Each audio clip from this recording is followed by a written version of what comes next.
Missing Frame, the Jane Spangler story. Hollywood has always been good at vanishing acts. Stardom flickers into obscurity, names are etched in sidewalk stars, then stepped over. But in October 1949, one woman didn't just fade from the spotlight, she disappeared entirely. Los Angeles, 1949. The city was a furnace with diamond teeth. You want a name in lights? First, they'll carve it in shadows. I learned that fast. The air smelled like exhaust and gardenia. Jane Elizabeth Spangler, 5'6", striking 26-year-old, had the kind of face directors remembered. Long dark hair, curled soft at the edges, green hazel eyes full of dare, lips curled into a half smile, like she already knew your secret. She wasn't famous, not yet, but she lived on the fringe of fame. The chorus line, the party crowd, the second glance on a studio lot. A dancer at Florentine Gardens, extra work in Technicolor Dreams, When My Baby Smiles at Me, Young Men with a Horn. You might have seen her, one blink, in a wide shot. She moved like liquid joy. Her life wasn't some starlit fantasy. Behind the makeup and the pasted-on grins, she was a single mother to 5-year-old Christine. Divorced from Dexter Benner, a man who didn't take losing custody lightly, Jane had clawed her way to independence, living with her mother Florence and her sister-in-law Sophie, dodging bills, sewing hope into every hemline. But she made space for fun. Friends say she was flirtatious, warm, quick with a laugh, lipstick that left ghosts on coffee cups, fast talk and louder laughter. People remember me smiling, and that's fair. But I had grit too. You don't survive in this town on charm alone. October 7th, 1949, the last known day. That afternoon, Jane slipped out of her Park El Bray apartment, told Sophie she was meeting her ex-husband about child support, then off to a night shoot, winked as she left, like she knew something the rest of us didn't. She phoned later to say she'd be working late, but the Screen Extras Guild confirmed Jane wasn't scheduled to work that night. She simply vanished. Griffith Park, October 9th, 1949. They say the city never sleeps, but the park does. It dreams in silence. That's where they found my purse, like a whisper left behind. 2 days later, a groundskeeper named Henry Angus spotted her bag at the Ferndale entrance of Griffith Park. The strap was torn violently or suddenly. Inside were her ID, compact, lipstick, and a note. Kirk, can't wait any longer. Going to see Dr. Scott. It will work out best this way while Mother's away. It ended with a comma, as if she meant to come back to it, as if someone or something cut her off. Police ruled out robbery. Her sister-in-law said Jane hadn't left with any money. More than 100 volunteers and 60 officers combed the 4,000-acre park. They found nothing. Well, nothing but a denim gel uniform, half buried in the soil. Unrelated, they said, but eerie. They said I'd like to flirt with danger. Maybe I did, but I never thought it would flirt back. Jane had been seen with 2 men before she vanished. Dave, Little Davy Agul, and Frank Nicoli, enforcers in Mickey Cohen's crime syndicate, both under indictment, both dangerous, and both gone. Agul vanished on October 9th, 2 days after Jane. Nicoli had disappeared earlier, his car keys found in a sewer. People say that they saw Jane with them in Palm Springs, in Vegas. One El Paso hotel clerk swore she checked in with 2 men.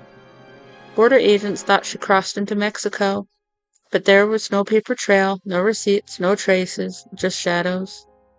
They said I got around. Maybe I did, but I wasn't careless.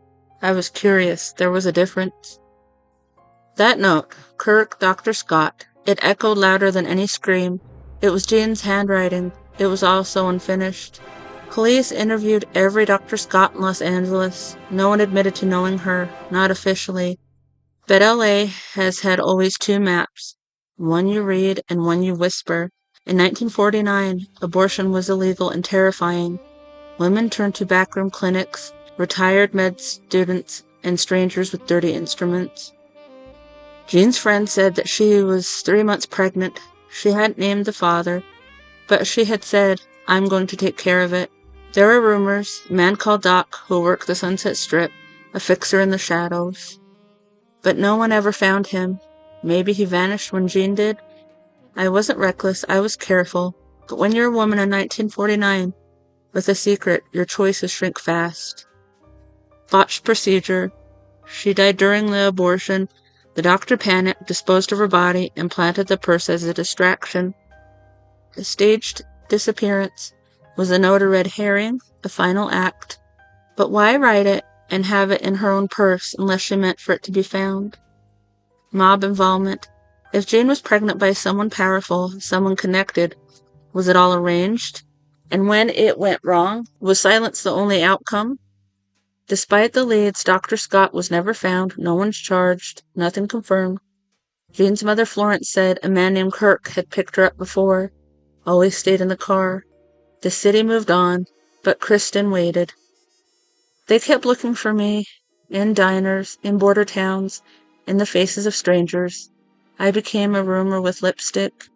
The years that followed weren't silent, they rattled, sightings, whispers, near misses. A gas station attendant in Central California saw a distressed woman mouth, "Have the police follow this car." The man drove off, the police never found them. In El Paso, a customs agent swore Jane checked in with Ogle. Hotel staff confirmed her likeness, but there were no names in the ledger. A 13-year-old girl in North Hollywood said she saw Jane in a car with an older man. She looked nervous, she said. The tip went cold.